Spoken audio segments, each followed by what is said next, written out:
परम शांति बाबूजी आपका स्वागत है। और आज हमारा जो क्वेश्चन ये है कि आदि अनादि योग का मतलब क्या है, आदि अनादि योग का अर्थ क्या है।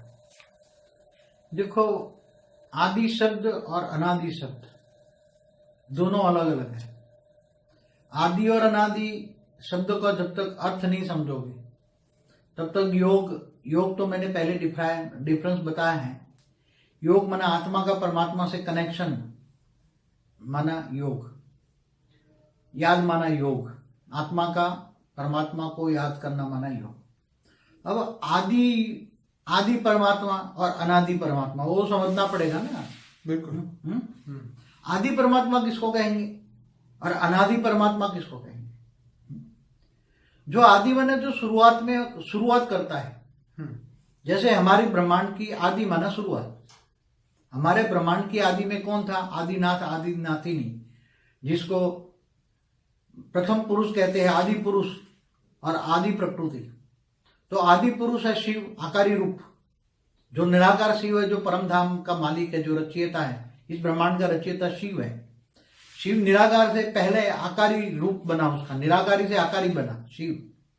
उसको आदि पुरुष कहेंगे, प्रथम पुरुष कहेंगे, परम पुरुष कहेंगे। और उसने अपने अंदर से ही प्रकृति की रचना की, तो वो प्रथम प्रकृति हुई, आदि प्रकृति हुई। इसलिए उसको आदि नाथिनी भी कहते हैं, आदिनाथ, आदिनाथिनी भी कहते हैं, आदि शिव शक्ति भी कहते हैं, आदि शक्ति भी कहते हैं।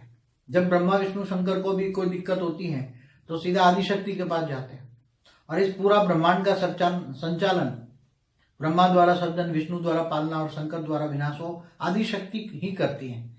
हमेशा ऊपर के लोकों में हमेशा आदि शक्तियों द्वारा ही संचालन होता है। जैसे महाशक्ति महाब्रह्मांड का संचालन करती है, महाशिव महाशक्ति द्वारा संचालन कराता है। तो तुम्हें समझना पड़ेगा, इस ब्रह्मांड की आदि शुरुआत में आकारी शिव शक्ति थे, जिसको हम आदि शिव शक्ति कहते हैं। आदि तो उसको तुम योग लगाते हो, तो आदि शिव शक्ति को योग लगाते हो। आदि शिव शक्ति जो शिवपुरी में रहते हैं, जो शंकर पार्वती जो हिमालय में रहते हैं, वो तो उसकी रचना है, शिव का साकारी रूप है। जैसे हर ब्रह्मांड में निराकारी शिव, आकारी शिव और साकारी शिव। तो साकारी शिव आना शंकर पार्वती उसका रूप है। तो ज्यादातर लोग तो महादेव की उपासना करते हैं, क्योंकि वो शिव शक्ति कहते हैं आदि शिव आदि शक्ति। उसको तो ज्यादातर जानते ही नहीं है कि वो ब्रह्मापुरी से ऊपर, विष्णुपुरी से ऊपर रहता है, परम धाम से नीचे। तो ऐसी तरह अब दूसरा अर्थ समझो, तो तुम अगर आदि पुरुष मतलब आदि शिव और आदि शक्ति से तुम योग लगाते हो तो तुम्हारा योग आदि योग कहा जाएगा। मगर कई बार मैंने देखा है कि सदाशिव भी शब्द ले आते हैं। सदाशिव हमेशा शिव रहने वाला हो, हमेशा रहने वाला शिव नहीं होता। सदाशिव और शिव में बहुत बड़ा फर्क है, ये भी समझना पड़ेगा। सदाशिव हमेशा रहता नहीं, क्योंकि जब वो ब्रह्मांड का सर्जन करता है तो ब्रह्मा के 100 साल पूरा होने पर, इस ब्रह्मांड की आयु ब्रह्मा के 100 साल है, तब ब्रह्मा के 100 साल आयु पूरा होने पर ये ब्रह्मांड का भी विसर्जन शिव को ही करना पड़ता है। मैंने कई वीडियो में बताया, मेरा महाकाल प्रलय की वीडियो है, उसमें बताया अर्ध प्रलय, प्रलय, कल प्रलय, महाकाल प्रलय, महाकाल प्रलय कब होता है। तो महाशिव की प्रतिपल अनंत कोटि ब्रह्मांड मतलब अनंत ब्रह्मांड बनते हैं, बिगड़ते हैं। इसलिए वो सदाशिव नहीं रहता। वो तो फिर सूर्य में प्रवेश करके कालअग्नि पैदा करके, जैसे ब्लैक होल कहते हैं साइंस, तो ब्लैक होल की भाषा में ब्लैक होल बन जाता है। फिर वो पूरे ब्रह्मांड को जलाकर काल अग्नि में जलाकर भस्म कर देता है। तो वो सदाशिव कहाँ रहा? वो सदाशिव माना सत्यम शिवम सुंदरम नहीं रहा, वो ब्लैक होल बन गया। वो बिल्कुल जलाकर भस्म करने वाला क्या बन गया? काल माना समय को काल चक्र पूरा करता है। तो महाशिव भी महाकाल बन के अनंत कोटि ब्रह्मांडों को अपने रोम रोम में समा लेता है। तो ये बहुत गहरा सब्जेक्ट है। आदि योग तो महाशिव को भी आदि नहीं कहेंगे, शिव को भी आदि कहेंगे ना, और अनादि नहीं कहेंगे, आदि कहेंगे। अगर तुम महाशिव को भी याद करते हो, महाशिवरात्रि मनाते हो, तो महाशिव भी हमेशा अनादि नहीं है। अनादि माना जिनका कभी भी विनाश न हो, कभी भी विनाश न हो, कोई भी काल में, अनंत काल में भी कभी भी इनका विनाश न हो, उसकी पावर में तनिक भर भी कम ना हो।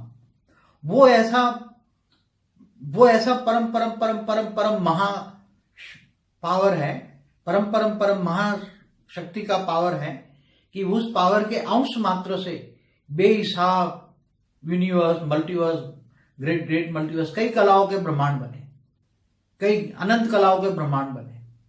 यहां धरती पर तो कोई इतना कोई जानते नहीं है, क्योंकि यहां तो शिव तक आ जाते हैं, इसलिए बात खत्म हो जाती है, शिव को सब कुछ कह देते हैं। तो सदाशिव किसको कहेंगे? सदाशिव, शिव, सदाशिव, महाशिव, परम महाशिव। यूनिवर्स को क्रिएट करने वाले को परम महाशिव कहेंगे। महाशिव महा ब्रह्मांड माना, गैलेक्सी माना, आकाश गंगा का मालिक है। तो तुम्हारा कनेक्शन किससे है? तुम्हारा शिव में भी तीन रूप है। निराकारी शिव जो परमधाम में रहता है, ब्रह्मलोक रहते हैं, जिनको ब्रह्मपुरी में कहते हैं, ब्रह्मलोक कहते हैं। ब्रह्मापुरी नहीं, ब्रह्मापुरी अलग है, जहां ब्रह्मा रहता है वहां ब्रह्मापुरी है। तो तुम किनसे योग लगाते हो?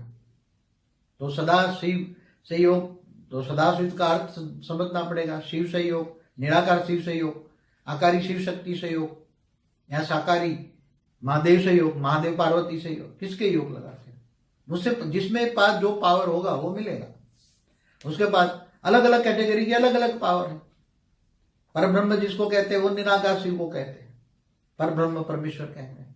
मगर इससे भी अनादि, जिनका कभी मतलब मतलब नहीं, नाद माना आवाज माना ईश्वर, ईश्वर के पास जहां तक कोई आवाज भी नहीं जा सकती, वहां तक कोई आवाज भी नहीं होती, न जा सकती तुम्हें, उसको याद करना है। तो वो है ऑलमाइटी ऑथोरिटी। ऑलमाइटी ऑथोरिटी को ही अनादि कहेंगे। वो अनंत बेहिसाब काल से, समय से हैं और उन्हें कभी खत्म होने वाला है। तो हमारे मल्टीवर्स में ही ऐसे मृत्युलोक है। मृत्युलोक में मतलब जल मिट्टी की दुनिया है, 5 तत्वों की दुनिया है, मनुष्य है। बाकी दूसरे मल्टीवर्स में ऐसी नहीं है। दूसरे मल्टीवर्स में परम तत्वों की दुनिया है, अमरलोक है। तो बाबू जी यहाँ पे जो अनादि योग की जो बात की है, तो डायरेक्ट फाइनल अथॉरिटी से योग लगाना, वही हुआ अनादि योग। अनादि से योग लगाना माना ऑलमाइटी ऑथोरिटी से योग लगाना। ऑलमाइटी ऑथोरिटी को जानना, मानना, वो कहाँ रहता है। उसके भी 3 स्वरूप है। जैसे शिव के निराकारी, आकारी और साकारी रूप है, ऐसे उसके भी 3 निराकारी, आकारी और साकारी 3 रूप है। बापू जी और कुछ कहना चाहेंगे? आपने जो बताया बहुत बढ़िया है। और नहीं, बस एक कहूंगा, आत्मस्वरूप बनकर अपने पहले स्वयं को पहचानो जी। स्वयं को पहचानो, तुम आत्मा हो, आत्मस्वरूप बनो जी। आत्मस्वरूप बनकर ऑलमाइटी ऑथोरिटी को ऊंचे उन परम धाम में याद करो, तो आत्मा में परम लाइट आएगी। तो तुम्हारे स्थूल शरीर, सूक्ष्म शरीर, कारण शरीर सब परम चार्ज हो जाएगा। और परम शांति के वाइब्रेशन बोलो, परम शांति सोचो, बोलो, परम शांति मिल जाएगी। घर का वायुमंडल ठीक हो जाएगा, सब ठीक हो जाएगा। सब तुम्हारा बेहद का भाग्य बनाने का वक्त है। बेहद का भाग्य भी बना सकते हो। परम शांति।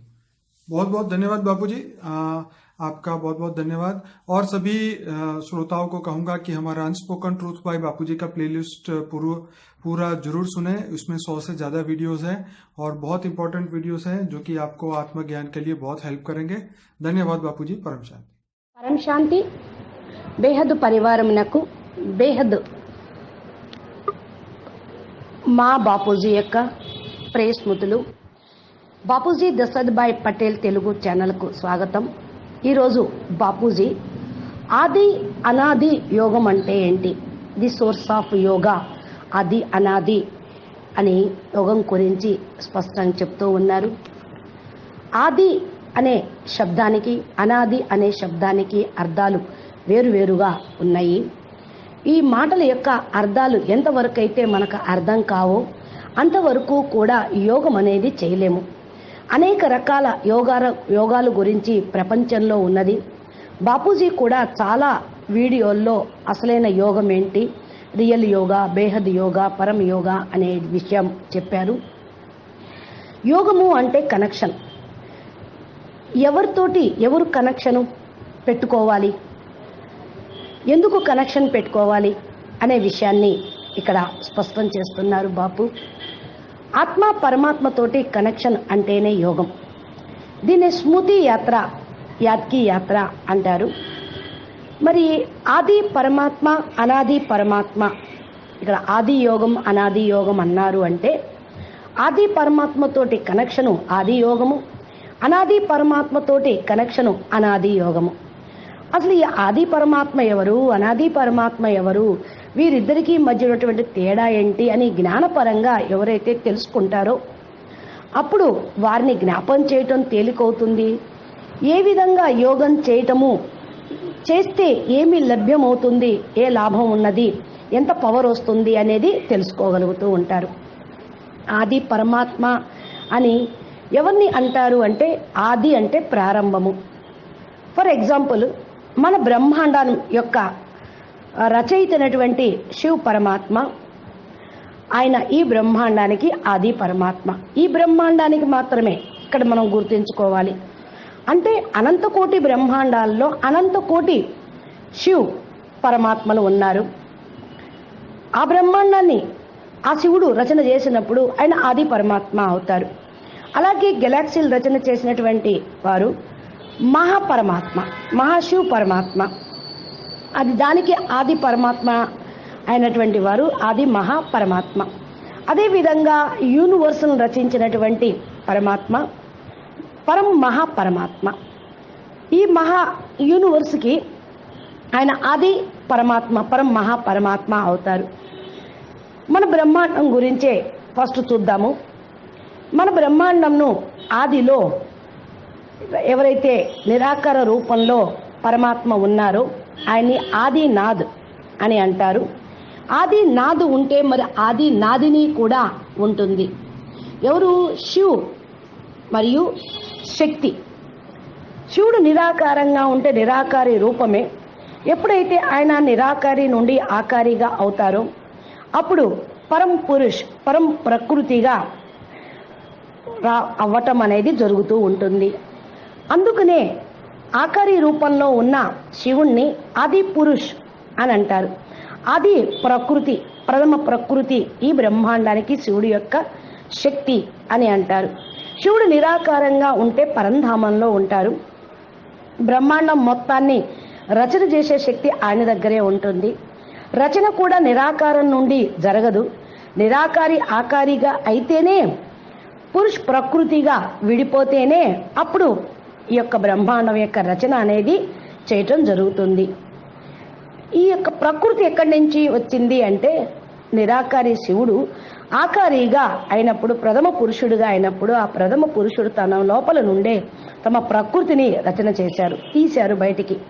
ఈ ఇద్దరు కంబైన్డ్గా అవుతేనే అర్ధనారీశ్వర స్వరూపంగా మనకు శాస్త్రాల్లో, మన యొక్క హిందూ సనాతన ధర్మంలో శివ శక్తిగా మనకు కంబైన్డ్ స్వరూపంలో చూపిస్తూ ఉంటారు. మరి ఈ యొక్క శక్తిని ప్రథమ ప్రకృతి, ఆది ప్రకృతి, ఆది నాదిని అని అంటూ ఉంటాం. ఆది శక్తి అని కూడా చెప్పవచ్చు. ఈ ఆది శక్తియే బ్రహ్మ, విష్ణు, శంకర్లను కూడా మరి పాలన చేస్తూ ఉంటుంది. ఎవరికి ఏ కష్టం వచ్చినా ఆది శక్తి దగ్గరికే వెళ్తారు అని కూడా మనకు శివపురాణంలో చెప్పబడుతూ ఉంది. బ్రహ్మాండం యొక్క సంచాలన మొత్తం కూడా ఈ ఆది శక్తియే చేస్తూ ఉంది. బ్రహ్మతోటి స్థాపన, విష్ణువుతోటి పాలన, శంకరుతోటి వినాశనము ఈ ఆది శక్తియే చేస్తూ ఉంటుంది. ఆది శక్తి యొక్క 3 రూపాలను తీసి మరి బ్రహ్మకు, విష్ణువుకి, శంకరుడికి మరి సరస్వతిగా, లక్ష్మిగా, మరి పార్వతిగా ఇవ్వటం జరిగింది అని మనకు శివపురాణంలో చెప్తూ ఉంటారు.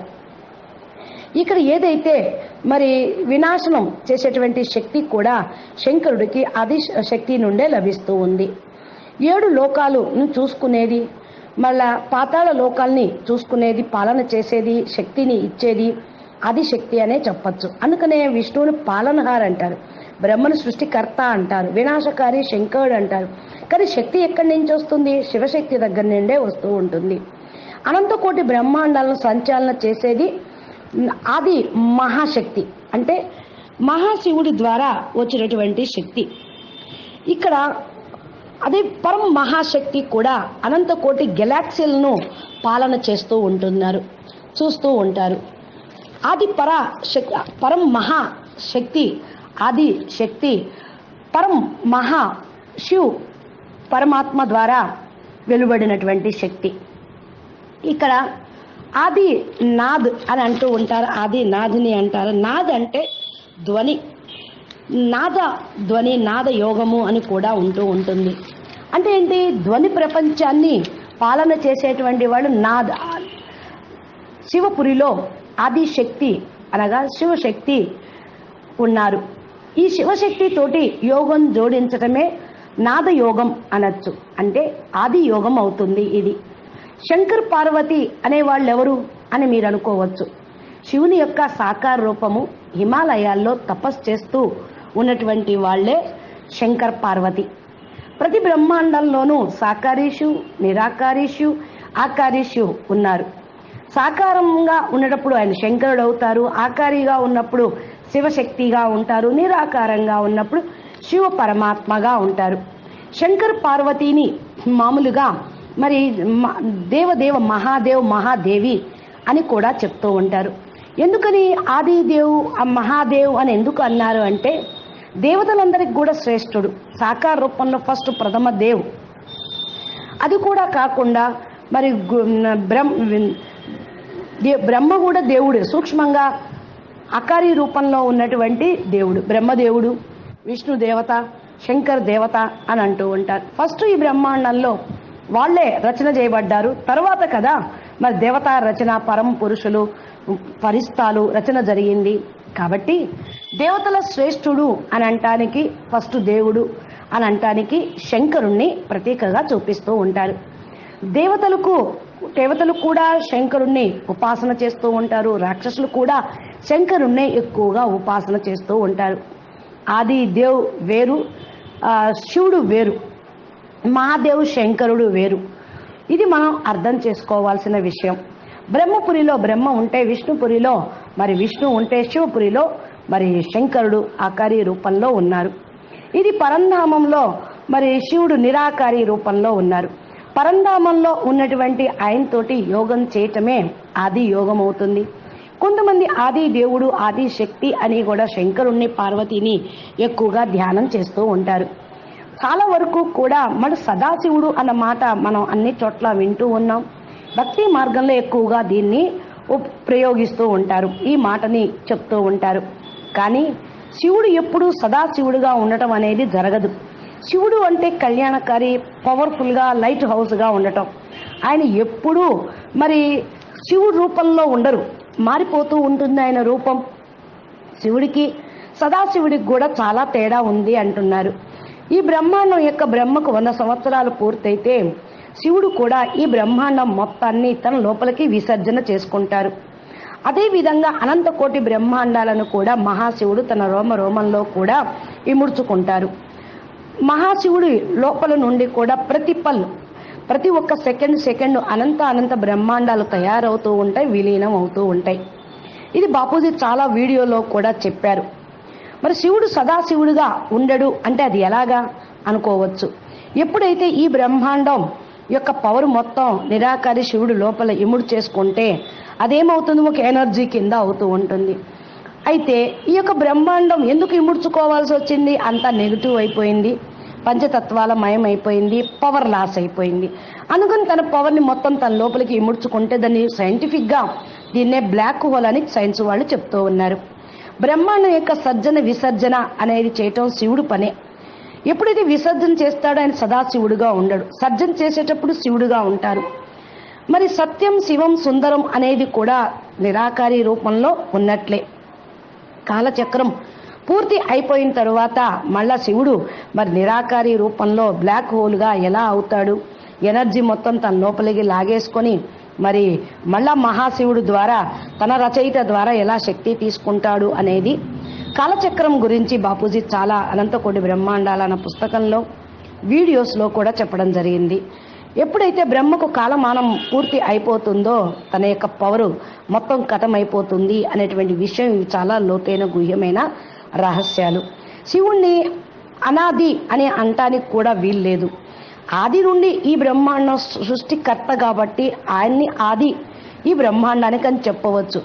అనాది అని అంటే ఎప్పుడు సదా ఉండేవారు, వినాశనం కానటువంటి వాడు, బేహద్దుగా ఉండేవాడిని అనాథ్ అంటారు, అనాది అని అంటూ ఉంటారు. ఆది శివుణ్ణి అంటారు. అయితే మహాశివుణ్ణి కూడా అనాది అంటానికి వీల్లేదు, శివుణ్ణి అనాది అంటానికి వీల్లేదు. పరం మహాశివుణ్ణి, యూనివర్స్ రచయితను కూడా అనాది శివుడు అని అంటానికి వీల్లేదు. అనంతకోటి బ్రహ్మాండాలు మరి తయారవుతూ విలీనం అవుతూ ఉన్నాయి అంటే మహాశివుడి యొక్క పవర్ కూడా ఖతమైపోతుంది. కానీ ఎవరైతే అనాది పరబ్రహ్మ పరమేశ్వరుడు ఆల్మైటీ అథారిటీ ఉన్నారో ఆయన అనంత కాలం నుండి సృష్టి రచన చేస్తూ ఉన్నారు. ఆయన ఎప్పటికీ వినాశనం కాడు. ఆయన అస్తిత్వాన్ని, పవర్ని కోల్పోడు. ఆయన పవర్ యొక్క 1% ఒక బిందువు, లేశ మాత్రమైన ఒక బిందువుతోటే బేహద్దు పరం పరం పరం పరం బ్రహ్మాండాల్ని రచన చేశారు. పరం పరం మహాశక్తి యొక్క పవర్ ఆయన దగ్గర ఉంది. పరబ్రహ్మ పరమేశ్వరుడు యొక్క శక్తి తోటే ఈ బేహద్దు అనంత కోటి రచన అనేది జరిగింది. అనంత కళల బ్రహ్మాండం, అనంత కళల సృష్టి ఉన్నది ఎవరి ద్వారా అనంటే ఆల్మైటీ అథారిటీ ద్వారానే ఉంది. అందుకనే అది ఎప్పుడు శాశ్వతంగానే ఉంటుంది. కాబట్టి ఆయన శాశ్వతంగా ఉంటాడు.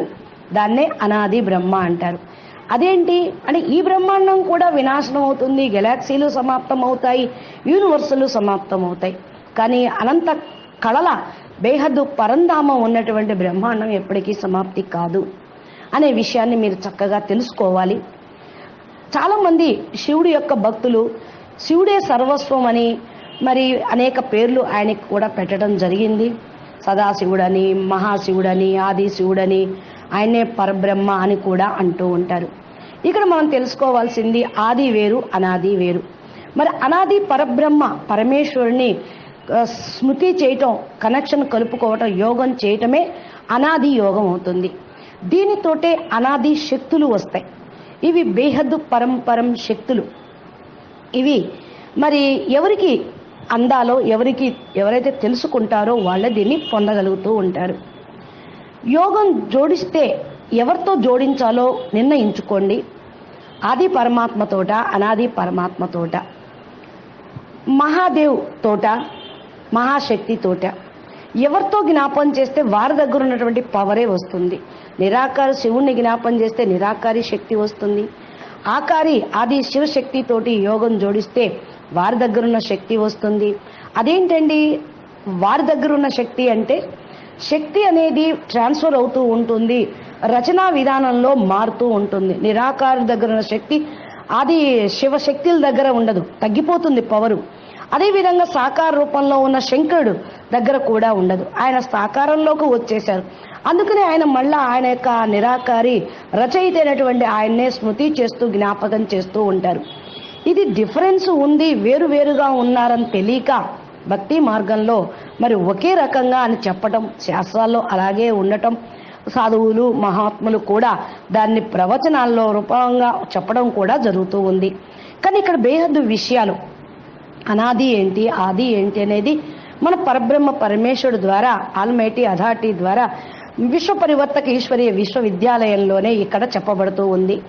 అనాదిగా ఉన్నవారైనటువంటి అనాది పరమాత్మ, ఆది నాది వేరు, అనాది నాదు వేరు అనేది మనం ఇక్కడ తెలుసుకున్నాము.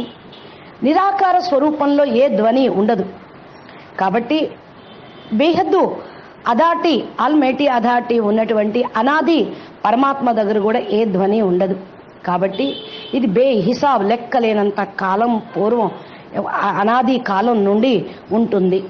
ఈ పవర్ ఎప్పుడూ కథం కాదు. కాబట్టి ఆయన్ని స్మృతి చేస్తే మనకు పరబ్రహ్మ పరమేశ్వరుడు యొక్క శక్తి లభిస్తూ ఉంటుంది.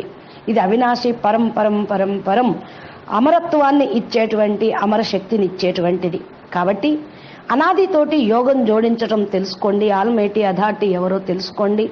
ఏ పవరు ఎక్కడి నుండి వస్తుందో తెలుసుకొని మీరు యోగం చేస్తే మీకు కావాల్సినంత అనంతమైనటువంటి పవరు అనేది మీకు వస్తుంది. మీరే నిర్ణయించుకోవాలి. దీనికోసం ఆత్మస్వరూపంలో ఉంటూ ఉన్నతోన్నతమైన పరంధామంలో ఉన్న ఆల్మైటీ అథారిటీ స్వరూపాన్ని జ్ఞాపకం చేస్తే మీ ఆత్మలో పరం లైట్ వస్తుంది. మీ కారణ శరీరం, సూక్ష్మ శరీరం, స్థూల శరీరం కూడా ఛార్జ్ అవుతుంది. మీకు పరం శాంతి వైబ్రేషన్లు కూడా వస్తూ ఉంటాయి. దీనితోటి విశ్వం మొత్తంలో కూడా వైబ్రేట్ అవుతూ ఉంటుంది. బేహద్దు సేవ చేసే భాగ్యము ఈ మనసా సేవతోటి, యోగంతో కూడా మీరు పొందగలుగుతూ ఉంటారు.